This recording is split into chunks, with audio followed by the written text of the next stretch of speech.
Hello বন্ধুরা, আসসালামু আলাইকুম। Welcome back to my channel পাবনার আপা কিচেন অ্যান্ড ব্লগ থেকে আপনাদের মাঝে নতুন একটা রেসিপি নিয়ে হাজির হয়েছি। আশা করি রেসিপিটি ভালো লাগবে। ভালো লাগলে ছোট্ট একটা লাইক দিয়ে শেষ পর্যন্ত যুক্ত থাকার অনুরোধ রইল। এখানে আমি ঈদের দিন যা যা রান্না করছিলাম সেটাই আপনাদের মাঝে শেয়ার করব। সাদা পোলাও বানিয়েছিলাম আর লেয়ার মুরগি রান্না করছিলাম। তবে আমার ভিডিওটি বন্ধুরা ফুল ওয়াচ করে দিবেন। এখানে আমি দেখতে পাচ্ছেন চুলার উপর একটা কড়াই বসিয়ে দিয়েছি। কড়াইটা গরম হয়ে গেছে, পরিমাণ মতো তেল দিয়ে দিলাম আর দিয়ে দিলাম কয়েকটা তেজপাতা, দারচিনি আর দিয়ে দিলাম এলাচ। এখানে আমি আস্ত মশলা দিয়ে রান্নাটা করব। দিয়ে দিলাম লবঙ্গ আর এখন আমি দিয়ে দিলাম অনেকগুলো পেঁয়াজ কুচি। আর পেঁয়াজটা আমি কুচি করেই দেব, বাটবো না। আর অফ ক্যামেরায় আমি লেয়ার মুরগিটা সুন্দর করে কেটে ধুয়ে পরিষ্কার করে মশলা দিয়ে মেখে রেখে দিছি 20 মিনিট আগে। যেহেতু ভিডিওটা অনেক বড় হয়ে যায় এই জন্য আমি আগে থেকে সব কিছু রেডি করে নিয়ে রান্নাটা আপনাদের মাঝে শুধু শেয়ার করব। এখন পেঁয়াজটা সুন্দর করে নাড়াচাড়া করার পর দিয়ে দিলাম পরিমাণ মতো লবণ আর দিয়ে দিলাম এখানে পরিমাণ মতো মরিচের গুঁড়া। আর মরিচের গুঁড়াটা আমি 2 থেকে 3 চামচ দিয়ে দিয়েছি। এখন আমি এখানে দিয়ে দিলাম পরিমাণ মতো হলুদের গুঁড়া, দিয়ে দিলাম পরিমাণ মতো ধনিয়া গুঁড়া আর এখানে আমি দিয়ে দিলাম পরিমাণ মতো রাঁধুনি মুরগির মাংসের মশলা। এখন আমি সুন্দর করে নাড়াচাড়া করে মশলাটা পেঁয়াজটা কষিয়ে নেব। আর এখানে কিন্তু পেঁয়াজটা কিছুই আমি বাটি নাই, শুধুমাত্র আদা রসুনটা অফ ক্যামেরায় বেটে নিয়েছি।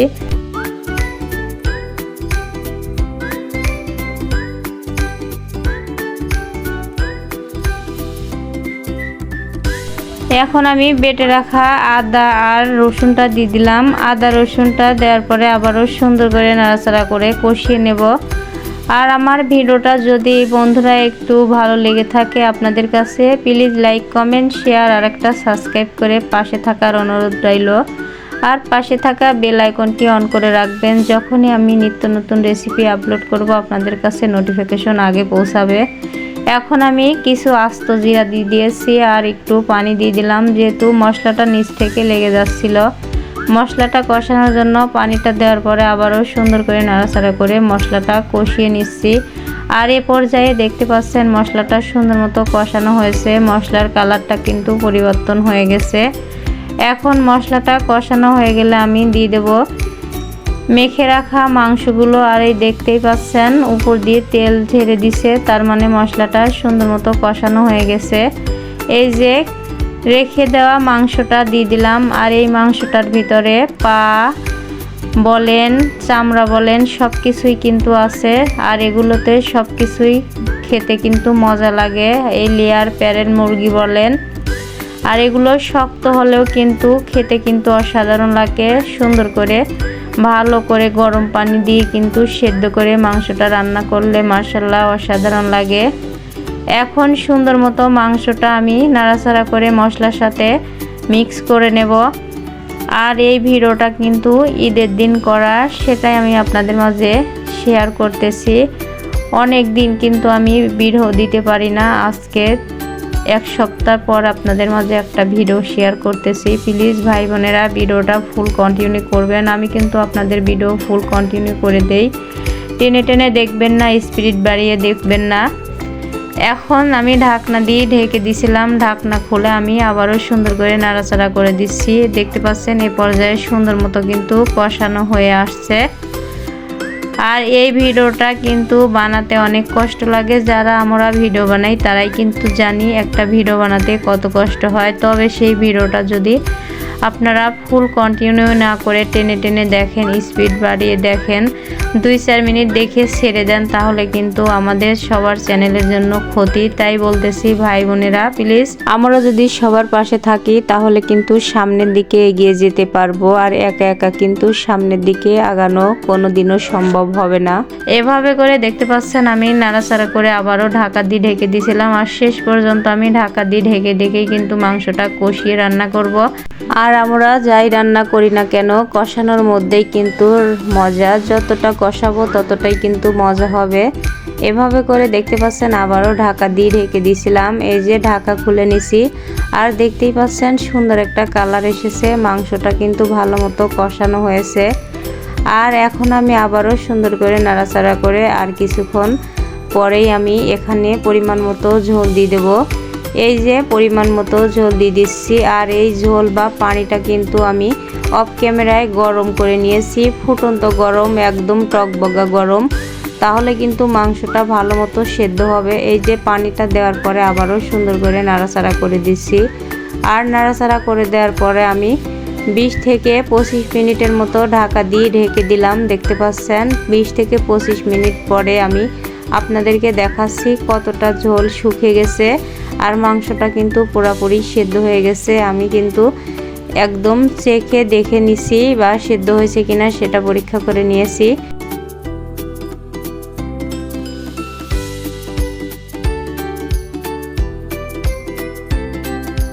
এখন আমি এখানে কিছু পেঁয়াজ বেরেস্তা দিয়ে দেব আর ভেজে রাখা জিরার গুঁড়া দিয়ে দেব, তাহলে কিন্তু রান্নাটা হয়ে যাবে। এই যে দেখতে পাচ্ছেন পেঁয়াজ বেরেস্তা দিয়ে দিলাম। আর পেঁয়াজ বেরেস্তাটা দেওয়ার কারণে কিন্তু অসাধারণ একটা টেস্ট হয়েছিল।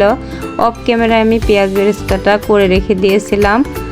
আর এখন আমি দিয়ে দেবো এখানে জিরার গুঁড়া। এই জিরার গুঁড়াটাও কিন্তু আমি হাতে বানিয়ে নিয়েছি, জিরাটা ভেজে শিলপাটায় বানিয়ে নিয়েছি। জিরার গুঁড়াটা দেওয়ার পরে আবারও সুন্দর করে নাড়াচাড়া করে দিচ্ছি। আপনারা বাজার থেকে যতই কিনে দেন না কেন হাতে বানালে কিন্তু সেই মশলাগুলো খেতে অসাধারণ লাগে, টেস্টটাও কিন্তু ভালো হয়। এ পর্যায়ে মাংসটা কিন্তু পুরোপুরি রান্নাটা আমার হয়ে গেছে। আমি আর 2-4 মিনিট পরেই আপনাদেরকে নামিয়ে দেখাচ্ছি কতটা লোভনীয় আর কতটা সুন্দর হয়েছে। এখন আমি দেখতে পাচ্ছেন নামিয়ে নিয়েছি। এই যে কতটা কালার ভালো হয়েছে আর ফাইনাল লুকটা দেখতেই পাচ্ছেন। তবে আমি আপনাদেরকে নাড়াচাড়া করে দেখাচ্ছি। আর মাংসটা কিন্তু ঝোল করি নাই, ভুনা ভুনা করেছি। আর পোলাওর সাথে কিন্তু ঝোল ঝোল খেতে ভালো লাগে না, ভুনা ভুনা থাকলে মজা লাগে। এখন আমি আপনাদেরকে কিছু একটা ডিশে পরিবেশন করে দেখাচ্ছি কতটা লোভনীয় হয়েছিল। এই যে এখানে আমি একটা ডিশ নিয়েছি, ডিশে আপনাদেরকে ঢেলে দেখাচ্ছি। আর এই যে দেখতেই পাচ্ছেন ডিশে ঢালার পরে কিন্তু অসাধারণ একটা কালার আর খুবই মজার হয়েছিল রান্নাটা। আপনারা এভাবে করে একবার হলেও রান্না করবেন আর আমার মতো আমি রান্না করি। তবে আপনাদের কাছে কেমন লাগে জানি না, তবে আমাদের কাছে কিন্তু আমার রান্নাটা খুবই মজার, লোভনীয় হয়। শুধু দেখতে সুন্দর না, খেতেও কিন্তু অসাধারণ হয়। আমার বাচ্চারা, আমার পরিবারের সবাই কিন্তু আমার রান্নার প্রশংসা করে।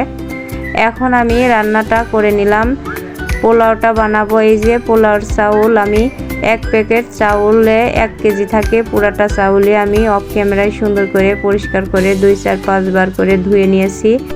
এখন আমি চুলায় একটা কড়াই দিয়েছি, কড়াইয়ে আমি পোলাও খিচুড়ি যাই রান্না করি কড়াই রান্না করি, ঝরঝরা হয়।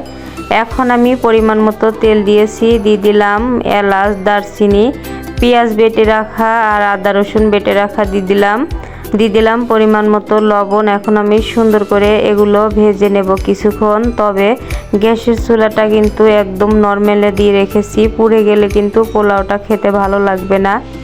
আর আমি সব সময় কিন্তু নরমালভাবে পোলাওটা রান্না করি। বিশেষ করে এই পোলাওটাই খেতে কিন্তু সব সময় ভালো লাগে। অনেক কিছু দিয়ে রান্না করলে কিন্তু পোলাওটা একবার অল্প একটু খেলেই আর খেতে পারবেন না। আর এভাবে রান্না করলে আপনারা ভাতের মতো খেতে পারবেন। এখন সব কিছু ভাজা হয়ে গেছে, আমি চালটা দিয়ে দিলাম। চালটা দেওয়ার পরে এখন চালটা সুন্দর করে ভেজে নেব।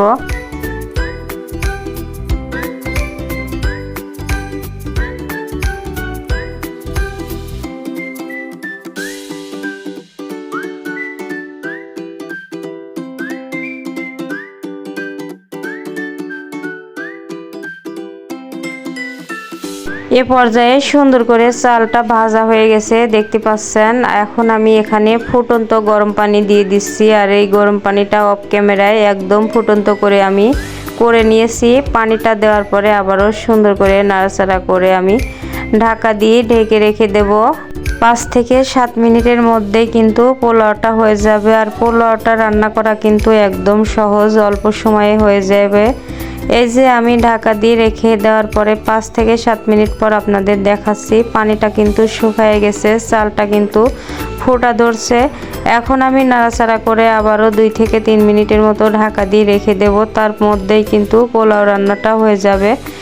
এখন দেখতে পাচ্ছেন সুন্দর করে নাড়াচাড়া করা হয়ে গেছে। এই যে একটা ঢাকা দিয়ে এখন আমি ঢেকে রেখে দিলাম।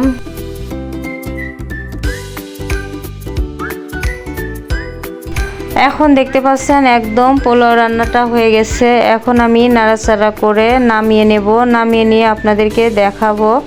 এই যে নামিয়ে নিয়েছি, সুন্দর মতো হয়ে গেছে। এখন আমি অল্প কিছু পোলাও আপনাদেরকে একটা ডিশে সুন্দর করে ঢেলে পরিবেশন করে দেখাবো কেমন হয়েছে। এখানে আমি একটা ডিশ নিয়েছি, অল্প একটু ডিশে উঠিয়ে নিচ্ছি, তবে ফুল ডিশ আমি অফ ক্যামেরায় উঠে নেব। এই যে কিছু একটা হলে উঠালাম।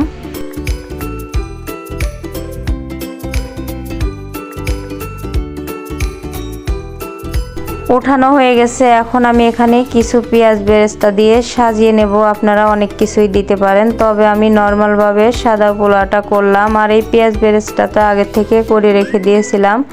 পেঁয়াজ বেরেস্তা দিয়ে কিন্তু আমার সুন্দর মতো সাজানো হয়ে গেল, দেখতেই পাচ্ছেন। আপনাদের কাছে কেমন লাগলো রেসিপি দুইটা অবশ্যই লাইক কমেন্ট শেয়ার করে জানিয়ে যাবেন। আর দেখতেই পাচ্ছেন আজকের মতো এখানেই বিদায় নিচ্ছি। সবাই ভালো থাকবেন, সুস্থ থাকবেন। আল্লাহ হাফেজ, আসসালামু আলাইকুম।